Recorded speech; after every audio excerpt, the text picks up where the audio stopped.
Missing someone. Love with all your heart. Missing someone. Love with heart. What's up guys, welcome back to my channel. So this week I wanted to share with you guys how I would approach a client who doesn't really have any highlights, and we have to create a full new blueprint of balayage into her hair. And I feel like in a lot of videos that I've posted in the past, I usually show you what I would do for a retouch, but today I wanted to share with you guys a little bit more in depth of what I would do for a client who is wanting that look where the ends are a little bit lighter, a little bit more solid compared to the root when they have pretty much no highlights or even virgin hair. A little back history of her color. I believe she had some old color on the very ends that she hadn't touched in like years. And then her hair texture is a little bit on the finer side, and just based off of the way that her hair felt, I had a really good feeling that her hair was going to lift really well. So I wasn't too worried about her getting really light or anything like that.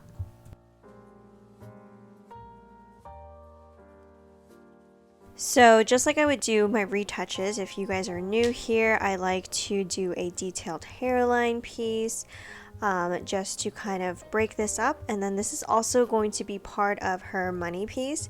So since this is going to be right around the neck, when she brings her hair forward, essentially this part is the bottom of her money piece. So I never really want to skip this part.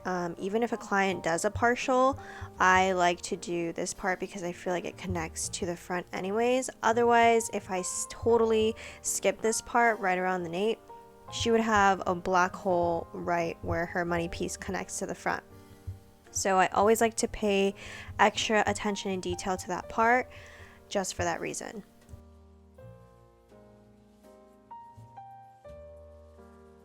And then based off of her hair texture, you can see, even though I pick up a section, her hair isn't super coarse or super thick. So in the back here, I am going to take about an inch or so between my slices, and I normally will do a slice center section in the back. In the past, when I first started doing clients, I would split this part into two, but as of lately, I feel like it just saves me so much more time to do this in just one go. And then it just also makes it really easy for me to touch this up because it's such a simple placement. And when she comes in for a touch up, I can just go right in and know exactly where the old highlights are and avoid them and get her ends a little bit lighter as well too. So this full balayage took me about, I would say, 45 minutes to an hour. I feel like most of my balayages take about that much time. If I add in some tip outs, it might be an additional 10 minutes or so. I don't really spend too much time doing tip outs, but the reason why I'm going to be doing tip outs on her is because I want to create that illusion that her ends are lighter. And because she doesn't have any previous highlights, we need to put those in, because if I were to just go in and do this whole placement all over her head, it would just look dimensional and pretty much the same from root to end. And today I really want to make that illusion to where it kind of gradually gets lighter on the ends, almost kind of like an ombre. I just feel like it looks more lived in and sun-kissed that way. So I am going to do some tip outs to make it look like it's gradually getting lighter towards the ends. And for my products, I am using the Blonde Me Schwarzkopf lightener. I always like to do a weaker bowl in the beginning, so I will dilute my 20 volume with some 6 volume as my first bowl to start off with, and then for the rest of the head I always do 20 volume just to lift everything about the same. I feel like 20 volume is always enough, especially if you have the darkest hair or have really stubborn hair. I don't like to use anything higher because I feel like it just puts a lot more stress on the hair and also can die out a lot quicker. So in the consultation, she didn't want the front to be drastically lighter, so I am going to weave this part. You can see I am doing a weave just to kind of blend that together. Even though we did slices in the back, if I were to slice this part would be way too bold, way too solid, and grow out really harsh against her hairline. So that is why I did weaves. I did 2 weaves back to back, and then now I'm going to continue my slicing pattern. And again, I just didn't want to do too much of a bold money piece. And I normally ask my clients if they want the front to be lighter or not. And if they want it to be the same all around, I will just do a couple weaves on the hairline to kind of brighten that up and blend, and then continue my slicing pattern.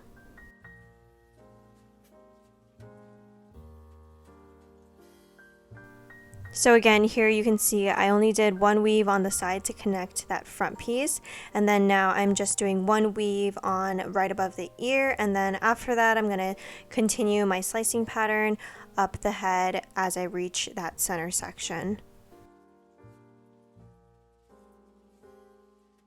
So as I'm doing the sides here, I am leaving a decent amount of spacing in between. I would say maybe 1 inch or a little over 1 inch for this part, because again, I don't want to make it too blonde. She does want to see some dimension and not be too entirely solid.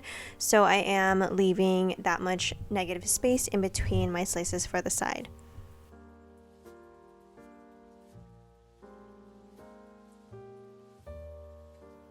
So now moving on to my tip outs. So as I'm foiling the roots and the hair, I like to have my assistants pull out the hair and separate it from underneath the foil, so it's really easy for me to do the tip outs. So some of the things that I wanted to note when I do tip outs is I like to do the tip outs facing the front. So I will over direct after I tease the hair towards the front of the face, and over directing and kind of elevating in front of them is going to soften that line that we're painting in. So you can see, even though I'm like feathering up with my lightener, sometimes it can create a harsh line. So I'll tease, over direct to the front, and that's going to diffuse that line of demarcation just a little bit more and just create a bit more insurance so that you don't see any harsh lines. Because doing tip outs, it's very common and easy to create harsh lines. I feel like it takes a lot of teasing and over directing and just like softening and taking thin sections to avoid creating those like harsh lines when doing them.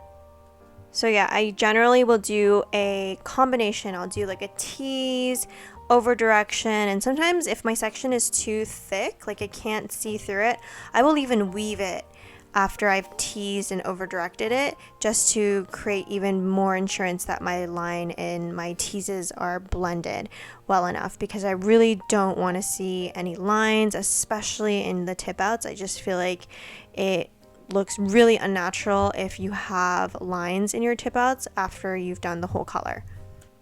And then for the tip outs, I just use generally 20 volume like I did for the rest of the head. I don't like to use anything higher because I just feel like it doesn't really need it.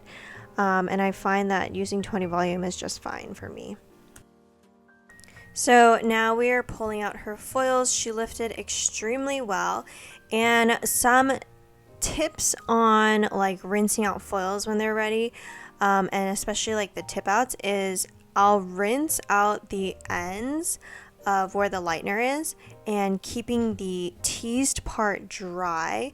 And then after I've rinsed off all of the lightener from the ends, if I need to, I'll towel dry the ends, but I like to brush the tip outs when the hair is still dry at the teased part, because once you wet the teased part, it makes it really hard to brush it out. So I just find it's a lot easier to brush out the teases once they're dry, opposed to wetting the whole thing and trying to put a ton of conditioner and brush those tip outs out. So for today's toner, we're going to be doing some liquid demi formulations. For her root, I'm going to put on a 6-0, which is a natural level 6. And this 6-0 has a bit more ash to it. For the mids and ends, after we do her shadow root, I mixed up a mixture of 8-2, which is a level 8 violet, and then we mixed that with in 8-11, which is a level 8 double ash. And this is just going to create a really pretty ash tone on her hair. Her hair lifted really pretty and really light. So in some lighting, it can create more of a slight gray tone to the hair. And this is going to help fade out really, really pretty against her lift.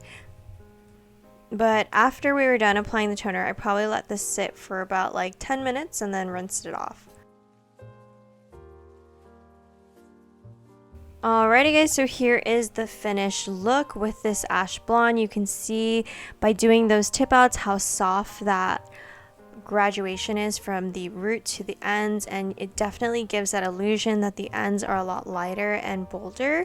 And when she comes in next time for a touch-up, we're going to be doing a very similar placement, just minus the tip outs, and she will fade really pretty. I feel like this is just going to fade into a more warmer bright blonde, and honestly, because we did something that was a bit more dimensional as far as the root and we didn't do such a bold money piece, this is going to grow out really soft against her roots and could last her a really long time as it fades and grows out. Alrighty guys, that is it for this week's episode. Thank you guys so much for watching and tuning in, and as always, I will talk to you guys next week.